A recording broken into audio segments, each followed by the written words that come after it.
Why was this tank so often overlooked when we talk about armor in World War II?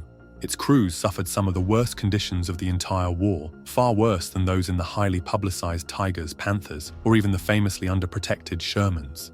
This is the story of a tank and its crews that were meant to be the backbone of German armored forces, yet ended up horribly underpowered and ill-equipped for the job they were given. Let's begin.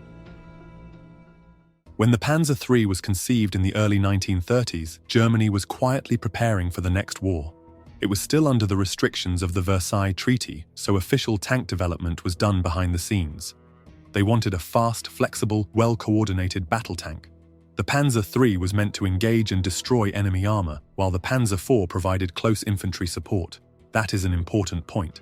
The Panzer IV was initially not a tank killer. It had a short-barreled 75mm howitzer firing low-velocity, high-explosive shells. Like the Stug assault guns, they were never intended to fight tanks, but would get that job when things completely changed. However, that is a different topic, and we have that in our documentary on German tank destroyers explained in detail. By 1935, the German army had issued specifications to create a fast, reliable 15-ton tank that could serve as the core vehicle for Germany's mobile war doctrine. It would be designed from the ground up to fight other tanks. It's maybe funny when we talk from this standpoint about its 15 to 30mm armor and 37mm main gun being something envisioned as a main battle tank, but in 1939 it made sense for the threats it faced. Infantry had towed 37mm gun as the main anti-tank weapon, and it was still relevant against the tanks at the time. Light tanks with riveted plates were still common, and in the early 30s that 37mm could get the job done. Until it could not, and got a nickname door knocker by the very crews who used it. But the story is more complex than it seems. Even during development, there were people in the German army like General Heinz Guderian who argued for a more powerful gun. They pushed for a 50mm cannon from the beginning. Guderian especially saw that the pace of tank development in other countries was accelerating and that the Panzer III might be outgunned sooner than later. But the Army Ordnance Office insisted on sticking with the 37mm.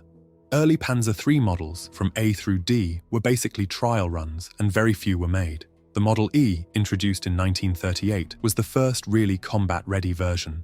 The Model F followed shortly after and entered production just before the invasion of Poland in 1939, with just under 100 units. But Poland and France were nothing compared to what was about to come. Here, during the invasion, the Panzer III barely had a chance to show what it could do. The Polish army had outdated equipment, and German air superiority and coordination did most of the work. Now, the Panzer III had a 5-man crew: driver, radio operator/hull machine gunner, and then gunner, loader, and commander in the turret. For the time, this was quite a revolutionary design, as most tanks had just a gunner and commander, or even worse, some still had just the commander in the turret. This meant the tank commander had to do everything from commanding the tank, firing the gun, loading, operating the radio, and coordinating on the battlefield all at the same time.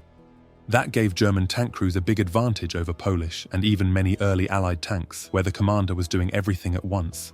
Then came the invasion of France in 1940. At that point, more Panzer IIIs had been built, now around 350 out of the total 2,500 tanks used in the campaign.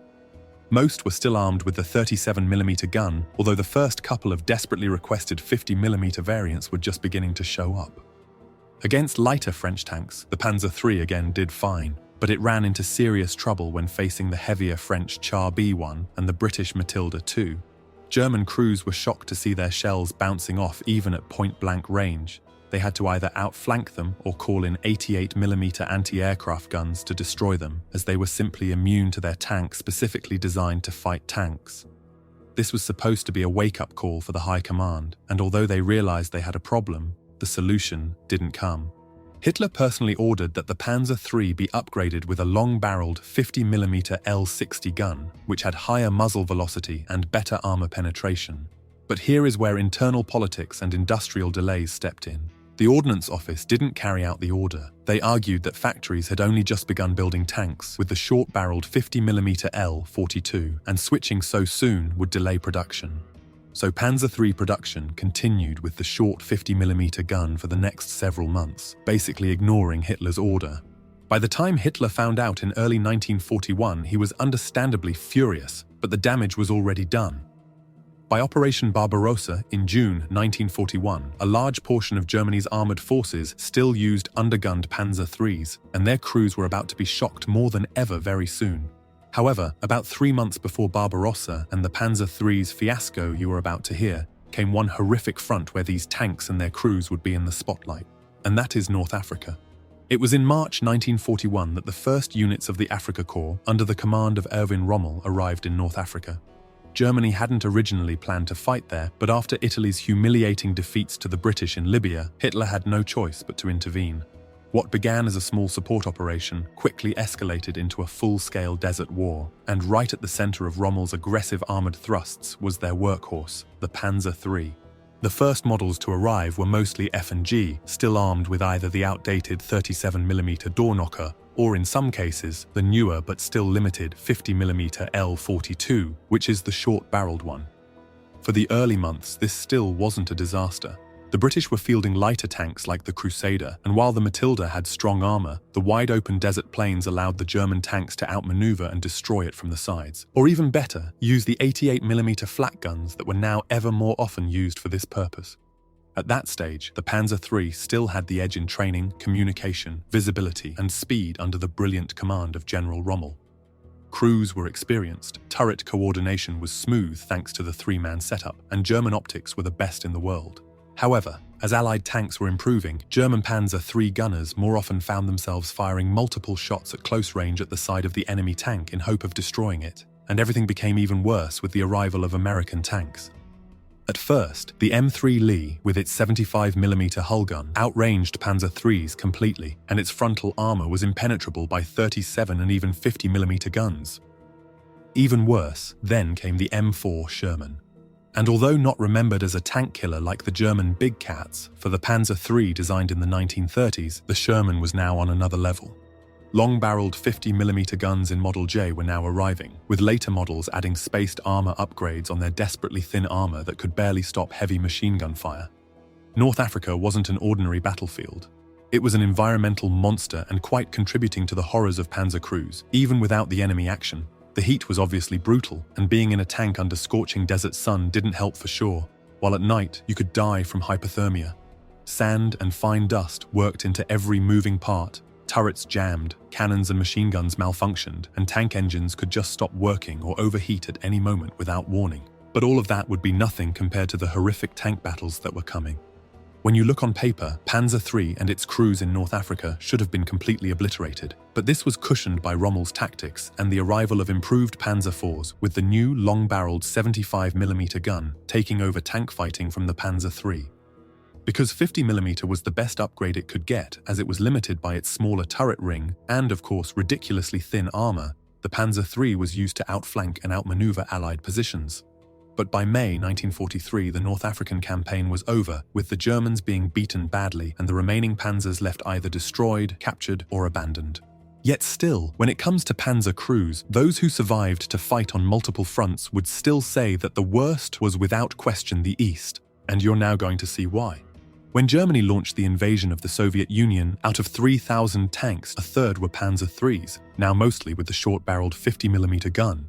On paper, that was an improvement over the old 37mm, but reality was about to hit, and it would hit hard.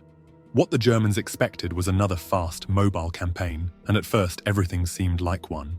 German crews were well trained and quickly cut deeply into Soviet territory, capturing hundreds of thousands of prisoners and destroying immense quantities of Soviet equipment. But then something strange happened. Panicked reports started coming in from the front. There were Soviet tanks never seen before that were completely immune to everything the Germans threw at them. They were receiving dozens of direct hits from Panzer IIIs with 50mm guns at point-blank range and driving on unfazed, while their guns punched through German armor like paper.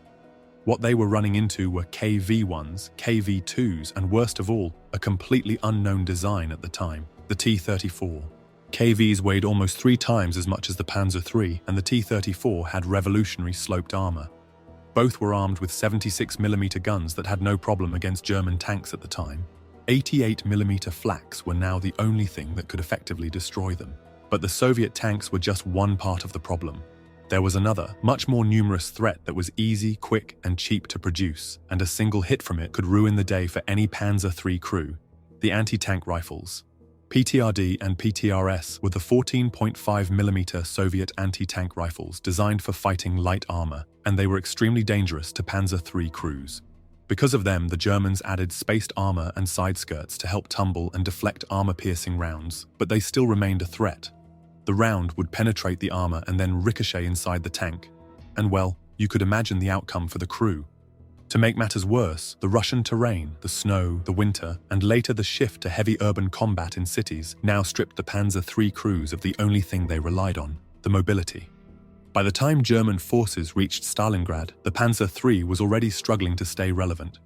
Now it was heavily deployed in Stalingrad, where the most horrific urban combat the world had ever seen did not go quite well with it.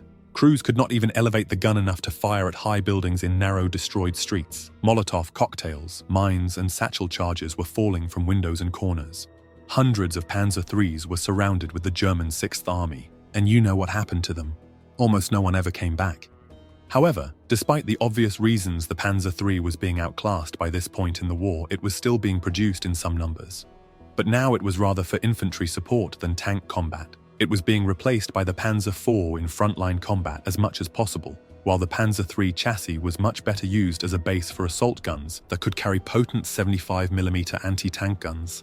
Focus went on Panthers, Tigers, and tank destroyers, and by late 1943, the Panzer III was no longer produced as a tank. Its crews by this point were either transferred to newer tanks or, in most cases, dead.